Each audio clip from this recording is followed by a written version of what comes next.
So I'm going to have you just look at this. This is the material and the training materials that the crisis intervention team present to the officers in this 40-hour training, right? No, sir. This is the training that you received? This is the training that I created. It wasn't delivered to Chauvin or the other officer. Okay, so this is something that you created to train Minneapolis police officers? Yes. All right. But this is a more recent model than the 2018 model? This is a program that we created really to target the recruit in the cadet academies. Okay. Yeah. So this is separate from what Chauvin and the other officers went through. Okay. But some of the information is generally applicable to all police officers who are trained in crisis intervention as well as de-escalation, right? Yes, sir. And officers are trained to look for potential signs of aggression from suspects or crowd observers, right? Yes, sir. And what are some of the potential signs of aggression that officers are trained to watch for? Based on this document that you send here, it could be standing tall, red in the face, raised voice, rapid breathing, muscle tensing, agitations, pacing, prolonged eye contact, exaggerated gesture. Okay. So an officer who is making an arrest of a suspect and there's bystanders watching and growing in their intensity, these are the types of behaviors that officers are specifically trained to watch for from either the suspect or observers, right? Yes.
Rephrase.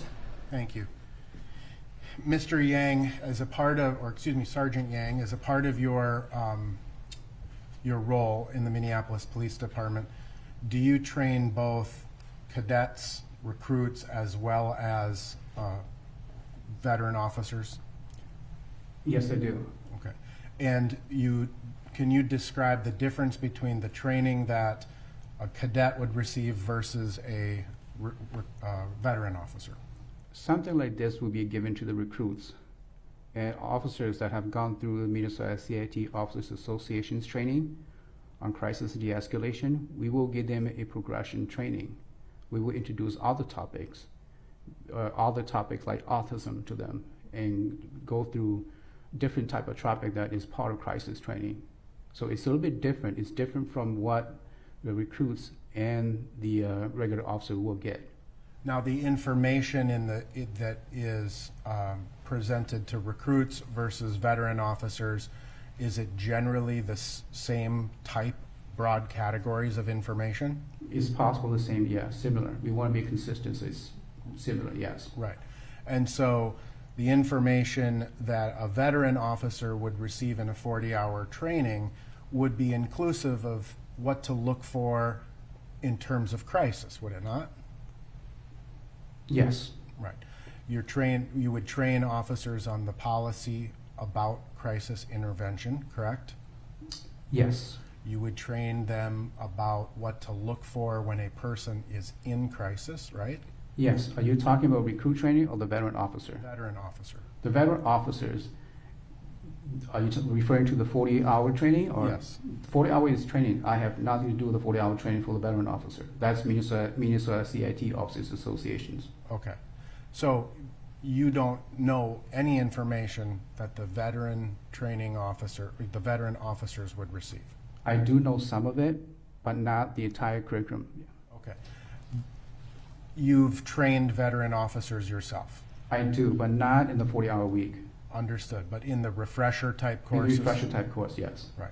And in the refresher type courses, do you discuss with officers the policy of crisis intervention? Yes, Do you discuss with officers the signs to look for, both in terms of suspects as well as individuals observing, especially the suspects. especially the suspects? Yes, But ultimately, you would agree that that training also includes the critical decision-making model, right? yes, And the critical decision-making model is not limited to or focused on simply the suspect, correct?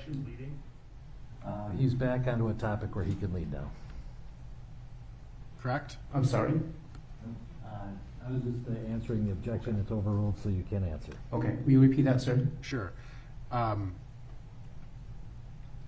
have to remember my question. The critical decision-making policy that you train veteran officers on would be inclusive of people other than just the suspect. Is that correct? There is no policy on the critical decision-making model, only on the crisis policy. Okay. The critical decision-making model, I keep calling it a policy, that's just my fault, but the critical decision-making model is not limited to interpreting or responding to the suspect exclusively, is it? That's correct. An officer is trained in the critical decision-making model to go out and review the entirety of the situation, the totality of the circumstances, correct? That's correct, sir. And the totality of the circumstances is more than just how you interact with the subject with whom you are arresting, right? That's correct. That would include citizen bystanders, right? That's correct. What to do when a citizen bystander starts filming you. That's correct, yes, sir. How to try to interpret whether citizens pose a threat or a risk, right? Right. How to you would consider your own interactions also with the suspect themselves, correct? That's correct. And you describe this critical decision-making model as being a very dynamic, ever-changing thing based upon information that comes to the officer in real time, right? That's correct, yes, sir. And so an officer may consider, who has used force, may move backwards in the policy, but may have to jump somewhere else in the policy because new information comes, or the model. Yes, sir. And so it is a constantly evolving process where an officer is entrusted to make decisions based on all of the information that he or she perceives, correct? That's correct, sir. Yes, sir. Right.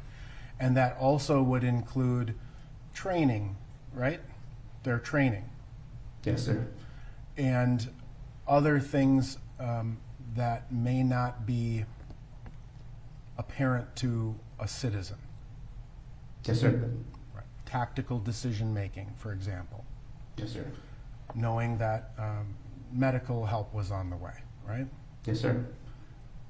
Making decisions about officer safety, right? Yes, sir. So all of these, it's not just one small thing that you're focused only on the subject that you're arresting. You're taking in a lot of information and processing it all kind of simultaneously through this critical decision-making model. Agreed? That's great. Yes, sir. All right. And so in terms of, and I'll take this down for now, but in terms of the information that you advise or talk to officers, veteran officers about, are how to recognize the signs of someone in crisis, right? Yes, sir. And the Minneapolis Police Department policy on crisis intervention has a pretty specific definition of what constitutes a crisis, right? Yes, sir. It does not, it's not limited to someone who may have a mental health problem, right? Yes, sir. It could include people who are using controlled substances. Yes, sir. It could include people who are simply experiencing some event that is overwhelming them, right? Yes, sir. And that may be losing a job or getting a divorce, but it could be what that person is observing at the time. Agreed? Yes, sir. And so the crisis intervention policy actually defines crisis as having a trajectory, correct? Yes, sir. And that trajectory can increase in its severity over time. Yes, sir. And that's why it becomes important for an officer to create time and distance, right? Yes, sir. And creating time and distance for an officer is an important part of the de-escalation process, is it not? Yes, sir. And would you agree that you train police officers that as that intensity of crisis increases, the risk or threat to the officer grows greater? I don't believe I train a specific like that because as the intensity, my training is that as the intensity increases and you have the distance and you, like you said, the time, you try to bring it down, not increase the intensity of it. What I'm talking about is not the officer trying to increase the intensity of it. My question is this: as a person is in crisis and the intensity of their own personal crisis grows, you train officers that as they kind of get more intense, the risk to the officer or others is greater. Yes, sir. And in fact, officers are trained to respond to that in a variety of ways, right? Yes, sir.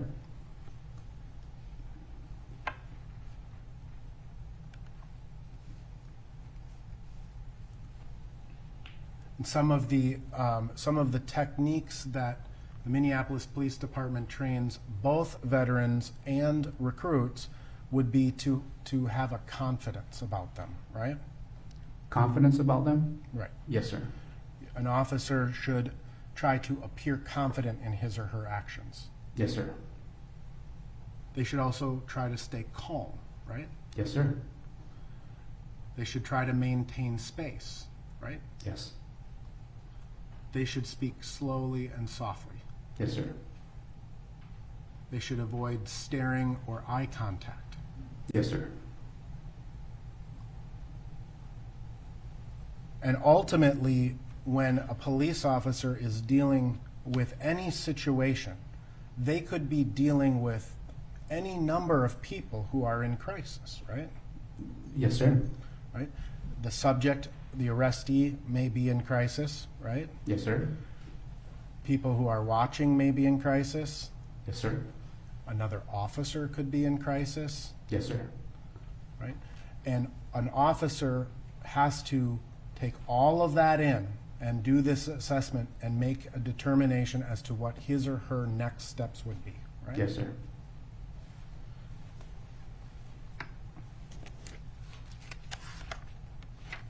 And the observations of the officer in that situation, I think you described on direct examination, you described that an officer will also take into and apply to the critical decision-making model his or her own sensory perception. Yes, sir. So the touch of feeling a suspect be tense, right? Yes, sir. Or loose, right? Yes, sir. What they may hear comes into play. Yes, sir. So if they hear people threatening them or potentially threatening violence, that goes into that critical decision-making model as well, right? Yes, sir. And oftentimes, the scene of an arrested individual is very tense, right? Yes, sir.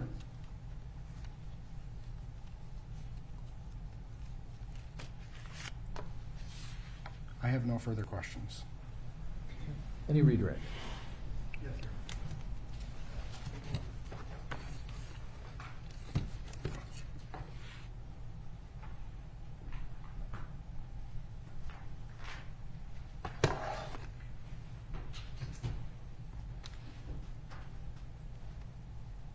If we could publish Exhibit 276 again, please.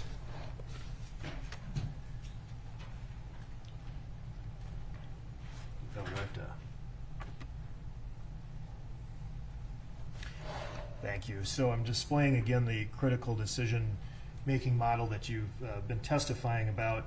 And the thrust of your direct testimony was using this in terms of assessing a person in crisis for the purpose of determining whether or not they needed medical intervention. Is that right? Yes, sir. Now, in discussing this, and I guess relating it to some of the broader force concepts that defense counsel was questioning about, again, all of these things must be taken into account when deciding the next step. Is that right? Yes, sir. And the officer always has to keep in mind their authority to act. That's one of the parts of the model. Is that right? Yes, sir. Now, defense counsel asked you if the officer should just focus on one small thing. And I would like you to make some sort of comment on differentiating between a small thing and a big thing, because you would agree that something that is a big thing would probably be more important than a small thing, right? It depends on what the big thing is and what the small thing is. Well, for example, if we're looking at assessing somebody's medical condition, right, for the purpose of rendering emergency aid, would that be a big thing or a small thing? That would be a big thing. If then that is contrasted with, say, a 17-year-old filming you with a camera, would that be a big thing, the filming, or a small thing? The film would be a small thing. And so then if you're taking all of the situations, all the circumstances into account, you have a big thing and you have a small thing, you're again looking at your authority to act, and that's policy, right? Yes, sir. And policy would include the policy governing the use of force and that it must be reasonable, correct? Yes, sir. And it would also include, for authority to act, the duty to render medical aid. Is that right? Yes, sir. As the policy is written, correct? Yes, sir. Which includes not only contacting the ambulance, but performing emergency aid like chest compressions or CPR. Yes, sir. Nothing further. Anything further? Briefly, please. Sergeant Yang, in terms of the critical decision-making model, again, you're analyzing all of these things, medical aid, threats from citizens or observers, whether people are recording, what you're seeing, what you're feeling. It all is premised on whether it is safe and feasible to do something, correct? Yes, sir. Nothing further. Anything else? No, Your Honor. All right. Thank you, Sergeant. You are excused. Thank you, Your Honor. Okay.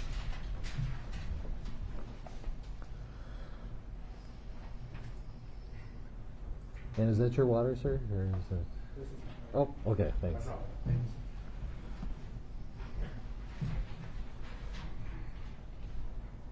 All right, next witness, please.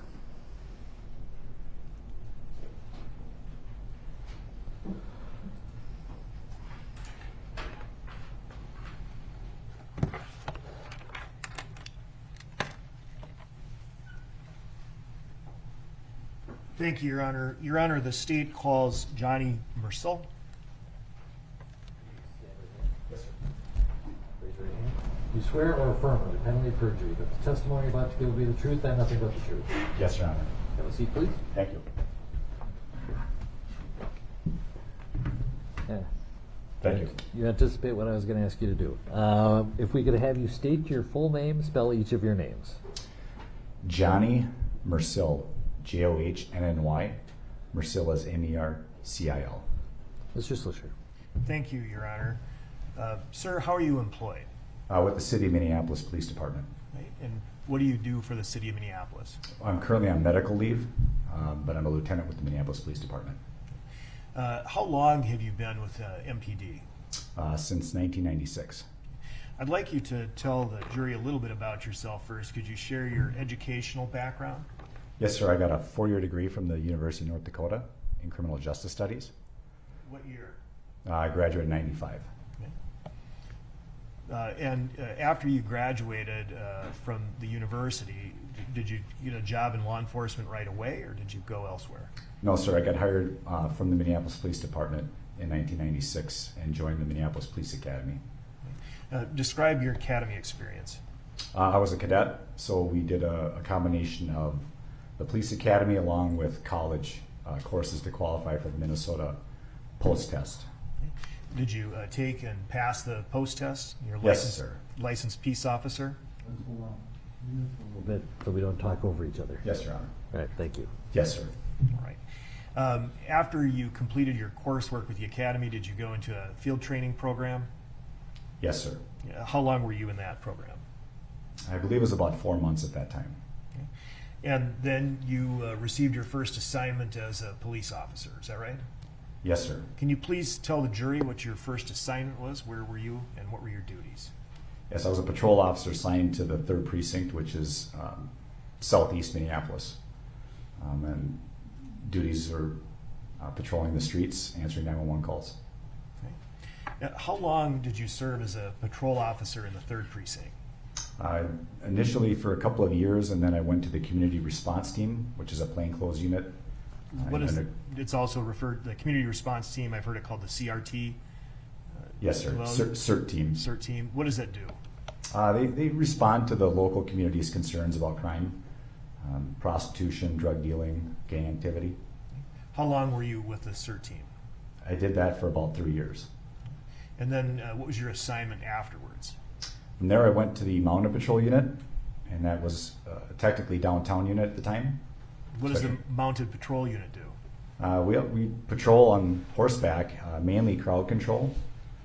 For busy times in Minneapolis, we focused on bar close in downtown Minneapolis. Yeah, how long did you do that? Full time for about 1.5 years, and then I went to patrol in downtown Middle Watch, the precinct. Okay. How long were you in the downtown Middle Watch assignment? I was on downtown Middle Watch until 2006, and then I got promoted to sergeant. In order to be promoted for sergeant, did you take an exam and pass it? Yes, sir. It's a civil service exam along with an assessment center. And after you were selected as sergeant, you received your first assignment? Yes, sir. What was that? I went to the robbery unit in downtown here at City Hall. And then from there, I went to the juvenile unit. And then I eventually ended up back downtown on patrol as a supervisor. Okay. And how long did that take? What year are we up to now? Oh, I think we're at about 2007, 2008. Okay. And after that? I was there for a couple of years. I ended up going back to Mounted Patrol full-time as a sergeant in charge of the unit. That went through 2009. I went back to the street for about 1.5 years, and then I went to the Minneapolis Police Department's gang enforcement team as a sergeant. Okay. And then we, from there, I investigated gang crimes, gun crimes. And then after that assignment, I ended up on the north side on patrol for about 1 year, 1.5 years, and then I went back downtown as a sergeant on the community response team, the CERT team downtown. And then in 2017, I took the exam for lieutenant and passed and was a lieutenant in 2017. And where were you assigned then as a lieutenant? After I got promoted, I was transferred to the training division in charge of use of force. I'd like you to talk to the jury a little bit about your own background in the use of force. You're familiar with the Minneapolis Police Departmental policy regarding the use of force? Yes, sir.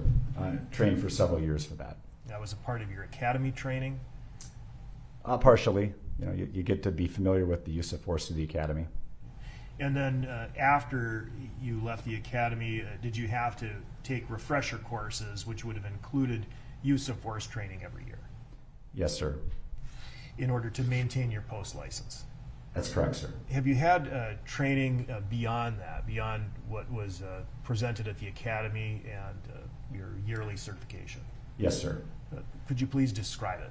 Yes, I became a part-time use of force instructor in about 2010, and I maintained that part-time status as a use of force instructor up until I was promoted to lieutenant, where I went to the training unit full-time. What did you have to do to become qualified to be a use of force instructor?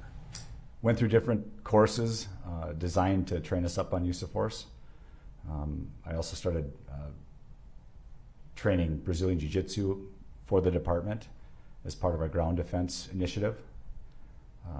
Several other classes in different academies I went through too. And I'd like to maybe qualify a few terms, if we may. We talk about use of force and use of force training. We also hear the term defensive tactics. Can you differentiate between the two? Well, I think they're interchangeable. I think use of force is probably the more appropriate term, but I think defensive tactics has been more of a term that's been used longer, so people tend to refer to use of force instructors as defensive tactic instructors. Would a defensive tactics, in terms of defensive tactics instruction, include more hands-on type instruction? You'd mentioned Brazilian Jiu-Jitsu, for example. Yes, sir. Right. Were you interested in Brazilian Jiu-Jitsu before becoming a police officer, or how did that develop? No, sir. I was in martial arts through college, and then I got interested in it from some of the other use of force instructors, kind of recruited me to do that, and really fell in love with the art form and really what its implications and uses are for law enforcement specifically. Would you please just provide a very high-level overview of what Brazilian Jiu-Jitsu is and some of its basic principles? Yes, sir. It's a form of martial art that really focuses on leverage and body control, de-emphasizes strikes. In a true Brazilian Jiu-Jitsu, there aren't strikes. There's no punching or kicking. It's using your body weight, kind of like wrestling, and joint lock, manipulation, neck restraints, things that, pain compliance as well as physical body control to get people to comply. So you use that phrase, pain compliance. What is that? Pain compliance is using a technique that causes the person you're using it against to have pain so they comply to your whatever it is you're asking them to do. So if we were to use an example maybe from childhood, you're familiar with the game Mercy? Yes, sir. Right, where you lock fingers and twist down and then somebody has to submit. Is it similar to that? Yes, sir. All right.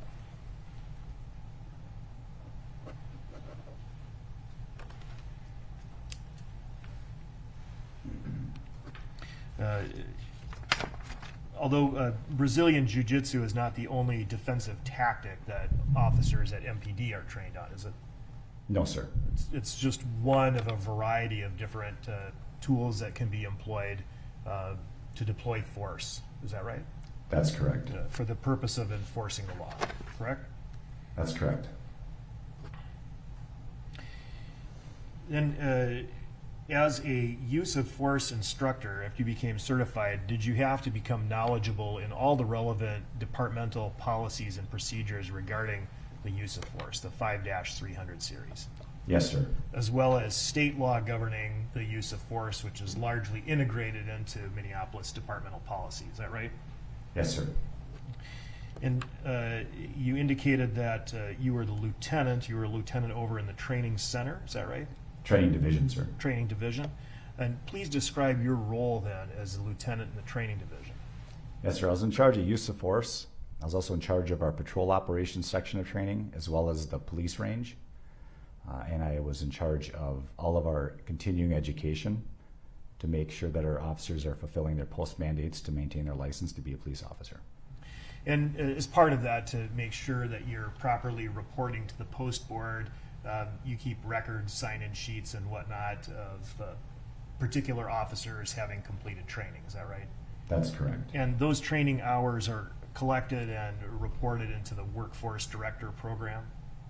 Yes, sir. Right, so you have an accurate record of who's been trained in what, is that right? Yes, sir. And is it, when you're the lieutenant of the training division with use of force, are you coordinating both pre-service and in-service training? Yes, sir. The pre-service side would be use of force, the range, and patrol operations. The in-service side is what we consider to be the post mandates that we have to keep up with. That's the post-service side, in service. And as a lieutenant, obviously, you're in charge of, you're in a position of rank over the sergeants. Is that right? That's correct. And those are usually the level. The trainers would largely be at the sergeant level. Is that right? Mainly officers with some sergeants overseeing. As the lieutenant and the person in charge of this training, are you familiar with the curriculum that is imparted upon both pre-service and in-service trainees? Yes, sir. You help develop the curriculum. Yes, sir. And you approve the curriculum. Yes, sir. The curriculum could include, it does include just a general booklet that's put together by the defensive tactics instructors. Is that right? Yes, sir. And that booklet contains the general concepts for use of force that are imparted on pre-service trainees and in-service trainees. Is that right? That's correct. If I could show Exhibit 126 just to the witness.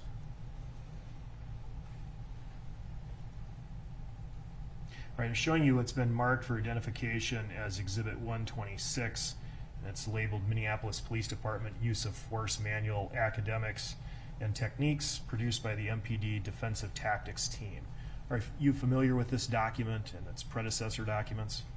Yes, sir. Does this document contain sort of the general curriculum and knowledge that's imparted upon MPD pre-service and in-service trainees? Yes, sir. Offer Exhibit 126. 126 is received. And we won't publish that at this point. And do you also participate in and approve various classroom PowerPoint training sessions that are imparted upon both pre-service and in-service trainees? Yes, sir. And at this time, just to the witness, I would like to show what's been marked for identification as Exhibit 119. Exhibit 119 is a slide deck that's labeled 2018 Defensive Tactics in Service. Is that right? Yes, sir. If you could show the witness the second page. And do you see your name on the slide deck listed at the top of the instructors? Yes, sir. Are you familiar with the contents of this particular PowerPoint presentation or slide deck? Yes, sir. Did you help create it? Yes, sir. And you approved its use during the training, is that right? That's correct. And it's listed as fall of 2018, so this is what would have been provided for in-service training, so experienced performing officers during this 2018 session, correct? That's correct. And is the training that's provided, you have quite a few Minneapolis police officers who have to go through the training, right? Yes, sir. So they're not all taking it at the same time. That's correct. But if someone has completed the fall 2018 in-service defensive tactics training, does that mean that they saw this slide deck? Yes, sir. I'll offer Exhibit 119. No objections. 119 is received. And we talked about training records as well and sign-in sheets, and so I'd like to show the witness Exhibit 124. Exhibit 124 is labeled 2018 Annual In-Service Training Program Group B. Is that right? Yes, sir. And I see your name at the top as one of the instructors, is that right? That's correct. And this is a sign-in sheet that would show different officers who would sign in having taken the training. That's correct. Turn to page 2.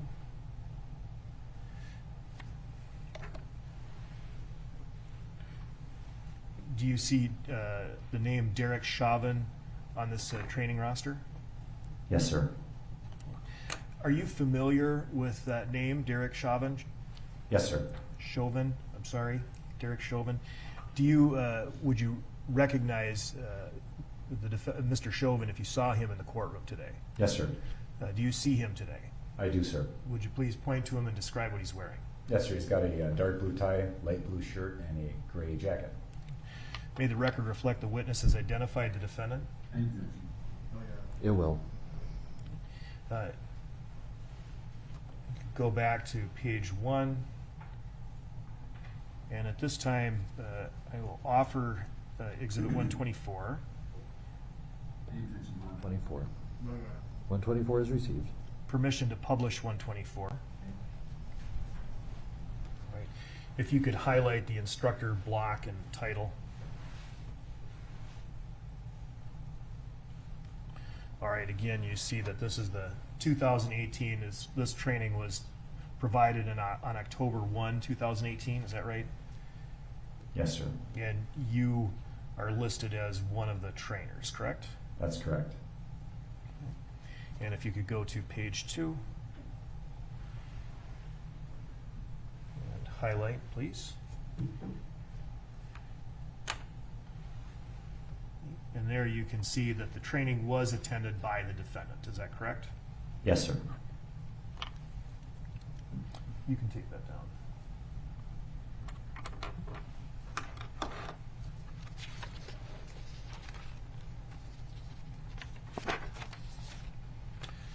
How many times do you think you've provided training like what we saw in the exhibit to various officers over the years? Hundreds of times, sir. And is this a slide deck that you identified as being the 2018 version fairly consistent with prior versions of the use of force training you've provided? The documentation, sir? Yes. Yes. So when you do use of force training, there are generally two components, right? There's a classroom component, and then there would be, more of the tactical component, practical exercises. Is that right? That's correct. And what we saw in the exhibit was the classroom component. I believe so. Okay. Well, what I'd like to do now is publish Exhibit 119. And just like you've done hundreds of times before, I'm going to have you explain some of the selected slides to the jury. All right? Yes, sir. All right. Please turn to page 2, 119. And again, you can see your name listed on this in-service training as one of the instructors. Is that right? Yes, sir. And turn to page 4. Page 4 of the slide deck contains a policy reference. Is that right? Yes, sir, it does. And you testified that you're familiar with the policies, the use of force policies. One of the objectives of training is to impart the policies, teach those policies to the attending officers. Yes, sir. And so this is from the Minneapolis Policy Manual 5-301. Could you please describe to the jury what this slide is intended to convey? Yes, sir. Looks like there's 3 bullet points. The first one is sanctity of life and the protection of the public. That is the cornerstone of our use of force policies is the sanctity of life and the protection of the public. Also, clear and consistent force policies. We like our policies to be easily understood. And then the use of force standards do fall under the Fourth Amendment reasonableness standard. And since we're talking about use of force, I'd like to turn to page 7 of the exhibit, 119. When we talk about use of force, explain to the jury what is force. It's listed on this slide here. Intentional police contact, involving any weapon, substance, vehicle, equipment, tool, device, or animal that inflicts pain or injury to another, physical strikes to the body, physical contact to the body that inflicts pain or injury, or restraint applied to manner or circumstance likely to produce injury. So you train officers that restraint is a form of force, is that right? Yes, sir. And when applying force or applying restraint, the restraint has to be reasonable, correct? Correct. And it has to be reasonable at the time it starts and the time it stops? Correct.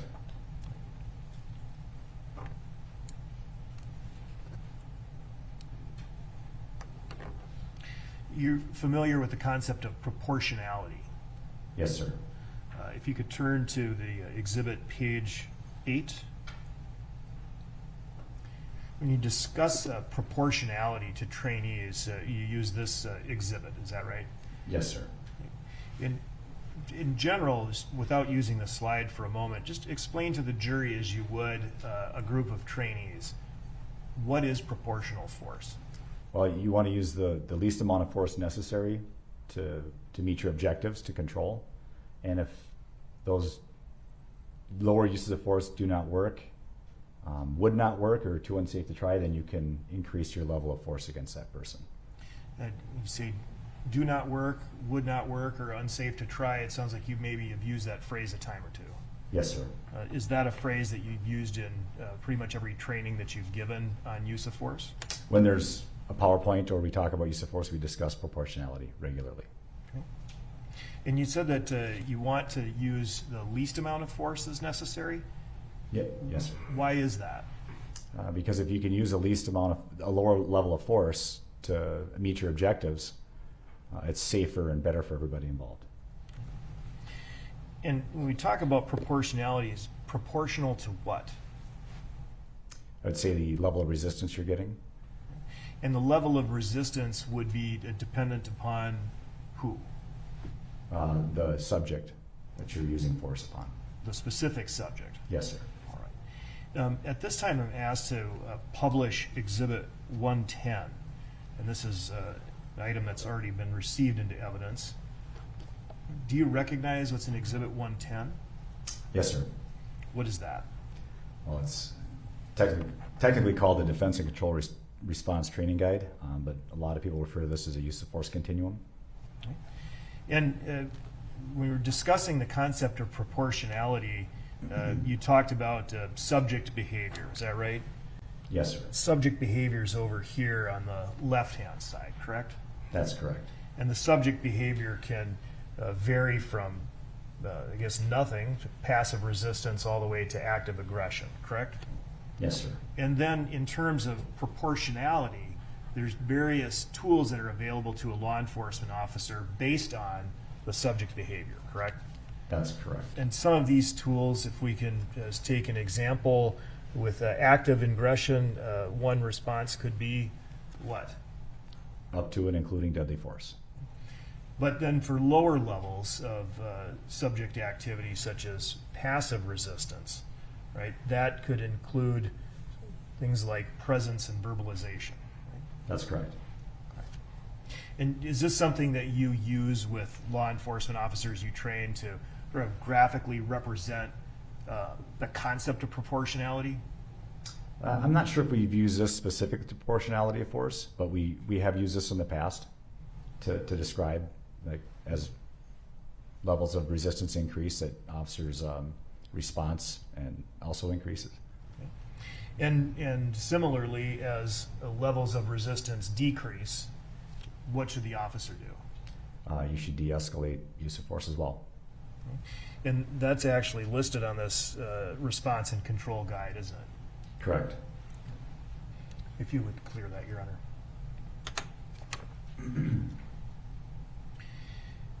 And you'd indicated that you train officers that they should use the least amount of force that is available or that's reasonable under the circumstances. Is that right? To meet the objectives, yes. And explain that. So you want to use the least amount of force to, if you're trying to control somebody, might be a lower level of force than if you're trying to get them in handcuffs and they're fighting. So you want to use the lowest level of force possible in order to meet those objectives. And lower levels of force, fair to say, when you're using force, people can get hurt. Yes, sir. The subject can get hurt, the officer can get hurt. Yes, sir. Is that one of the reasons why it's better to use a lesser amount of force? Yes, sir. And another reason is that it's required. Is that right? Yes, sir. If you could go back to Exhibit 119 and publish page 12. And you train this to officers. This is back to your training materials. Is that right? Yes, sir. The Minnesota statutes provide, and this is integrated into the MPD policy, the concept of minimum restraint. Is that right? That's correct. And I'd ask you if you could please highlight the first section. I'm sorry, the second section.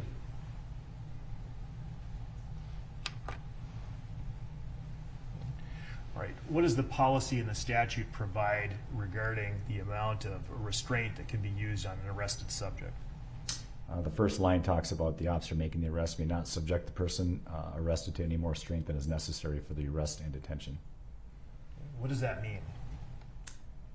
Means the minimum amount of force that you need to accomplish the objective of arresting and detaining somebody is what you should use.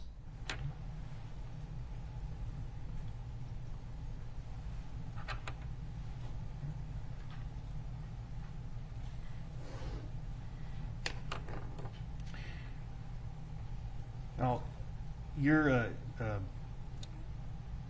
familiar with the circumstances that bring you here today. Is that right? Yes, sir. And I need to show you a photo that's been received into evidence, and it's Exhibit 17, if you'd like to publish that. Right. You see Exhibit 17, and you see the defendant on top of a subject that you know to be George Floyd. Is that right? Yes, sir. Is this a use of force? Yes, sir. If you could take that down, please.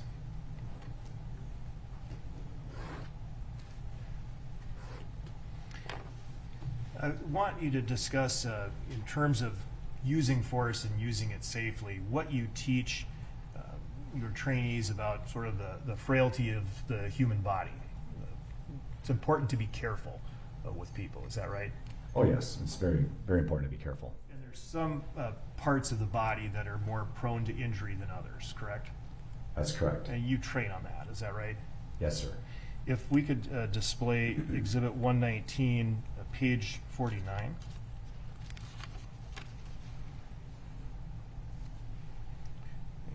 Now, this is from strike training, is that right? That's correct. But is it generally helpful in describing what some of the more sensitive parts of the human body are as you train Minneapolis police officers? Related to strikes, yes. Could it be related to other types of restraint as well? I think you could stretch that some. I don't know exactly how to. What's the question exactly again? I'm sorry. Is it fair to say that the areas that are marked in red, the red zones, are more prone to injury than other parts of the body? That could be serious. Yes. So, for example, the neck Yes. and the head Correct. and the sternum of the chest. Is that right? Yes, sir. And this wouldn't just pertain to strikes. It could also pertain to pressure, couldn't it? Yes. Is that something you probably knew before you even did any use of force training? Yes, sir.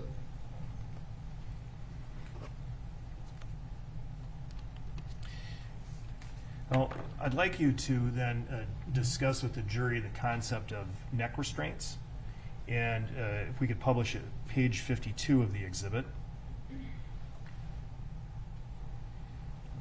And looking at the time period that you were doing this training, neck restraints were authorized by MPD policy, correct? Yes, sir. Can you please describe the training that you provided to Minneapolis police officer regarding the use of neck restraints? Yes, sir. We'd go over the techniques, definitions of neck restraints, and we'd go through different reps of the neck restraint to get the officers comfortable in doing it. Could you just give the jury an overview of what a neck restraint is?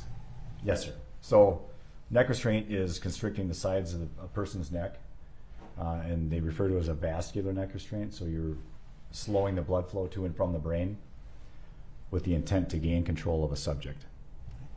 And there are two different types of neck restraints in the MPD policy, is that correct?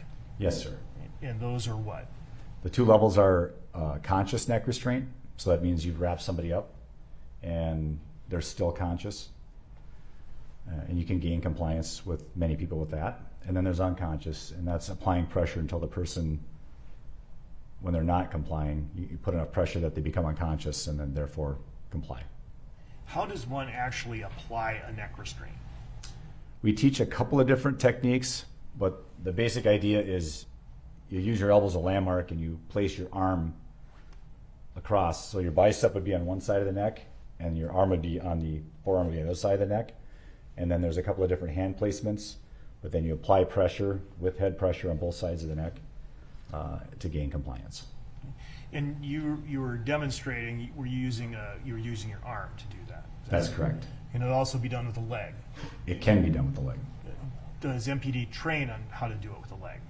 We may show the younger officers in the academy what that looks like, but we don't train leg neck restraints with the officers in service. And as far as my knowledge, we never have. How would a trained neck restraint work? I'm sorry, how would a trained leg neck restraint work? People that watch MMA, so professional fighters, they call it a triangle choke, and I use that term choke loosely. That's just what it's called. But that's when you place your leg over somebody's back, across their side of their neck, and then you trap their arm in, so the person ends up having one arm in, and their arm causes pressure on one side, and the leg causes pressure on the second, and you can actually render somebody unconscious if you hold that long enough. What part of the leg? Usually it's the inner thigh. Inner thigh. So in this scenario, using a leg to do a neck restraint, would the knee sort of replace the elbow in terms of placement? Or how would you describe it? I would say the knee doesn't really replace the elbow. Your thigh would be across the side of somebody's neck, your leg across their back, and you protect the airway really with the space that's created with their arm being pinned in there. If you could please display the next page, page 53. Use of neck restraints. Can you describe, in using those concepts of proportionality, when it's authorized to use a neck restraint of the two different varieties? Yes, sir. On subjects who are actively aggressive, which means assaultive, they're actively resisting and other techniques haven't worked, you can use it then. And then on the bottom it says no, that you can't use it against subjects who are passively resistant. And if you could go to the next slide, page 54. And after a neck restraint is applied, there are certain guidelines that you train that have to be followed. Is that right? That's correct. For the care of the individual upon whom the neck restraint was applied. Yes, sir. And if we could publish Exhibit 110 again, and bringing this specific topic back to the concept of proportionality. Could you enlarge this, please?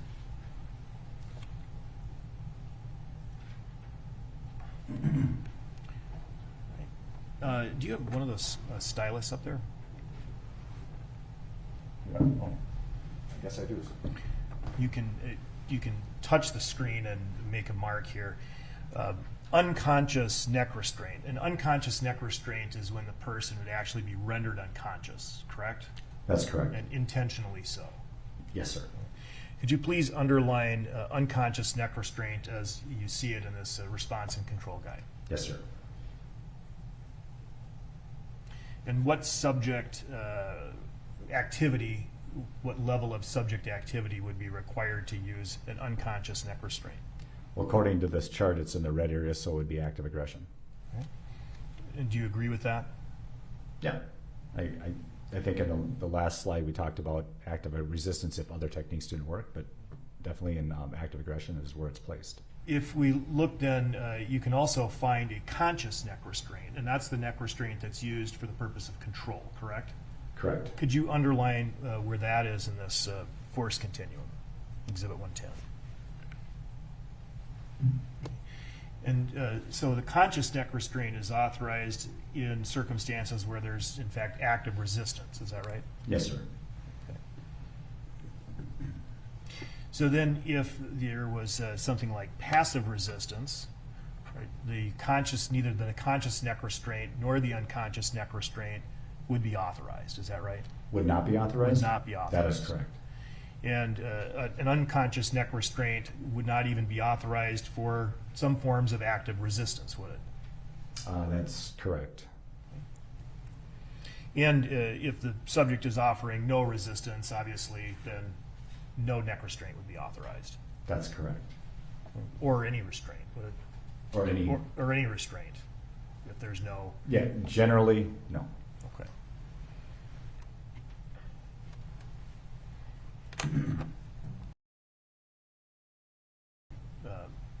Classroom training, you actually teach officers, show them physically how to do these sort of neck restraints. Yes, sir. At this time, I'd like to republish Exhibit 17. Sir, is this an MPD trained neck restraint? No, sir. Has it ever been? Not to my neck restraint? No, sir. Is this a MPD authorized restraint technique? Knee on the neck would be something that does happen in use of force that isn't unauthorized. And under what circumstances would that be authorized? How long can you do that? Circumstance- What? The type of resistance you're getting from the subject that you're putting the knee on. And so if there was, say for example, the subject was under control and handcuffed, would this be authorized? I would say no. If you could take that down, please.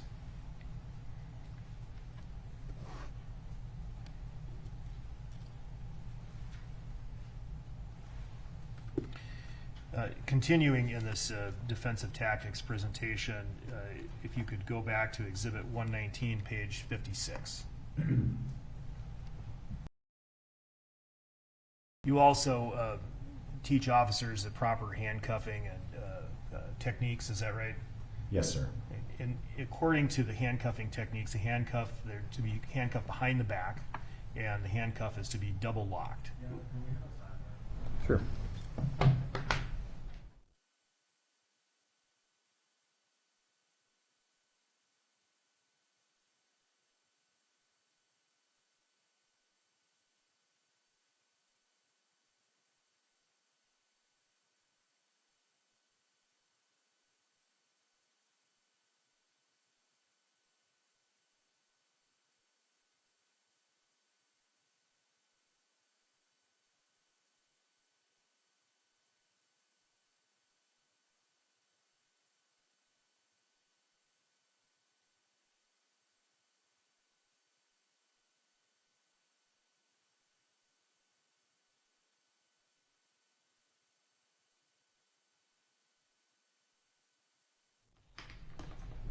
There's the jury. We're going to take our morning break. Let's reconvene at 11:15.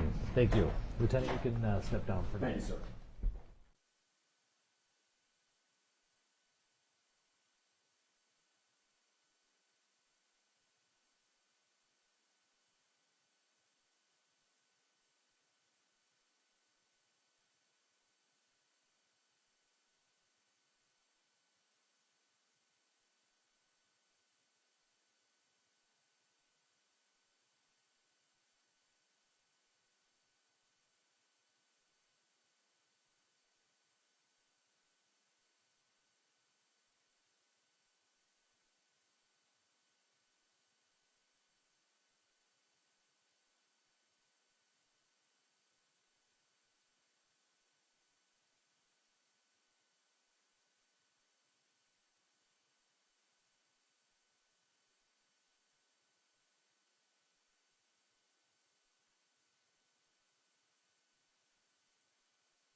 reminder, Lieutenant, you're still under oath.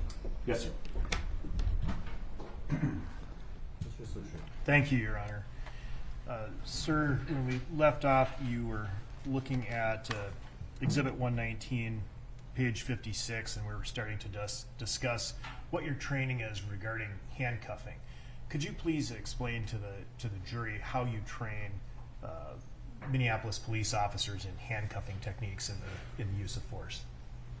Yes, sir. Well, we teach several different positional handcuffing techniques, as well as how to approach people when they're going to be handcuffed. And then once you make contact with the person, how to properly place the cuffs and procedures after. How do you properly place the cuffs? Well, one cuff at a time, and then once they're on and everything's under control in Code 4, as we call it, things have calmed down to the point where you have control of the subject. You want to make sure that you check the fit of the cuffs and double lock them for their safety. They tend to, behind your back, if you sit down, they tend to tighten up on a person. So we want to be mindful of the fit of the handcuffs. And the double locking prevents the further tightening of the handcuffs? Yes, sir. The double lock is just a little button that you use your cuff key to push, and it prevents the cuffs from either coming undone or going in. And there's several different positions that an officer can be in when they're handcuffing a suspect. Is that right? I'm sorry, can you The rephrase officer could be in many different positions relative to the subject when they're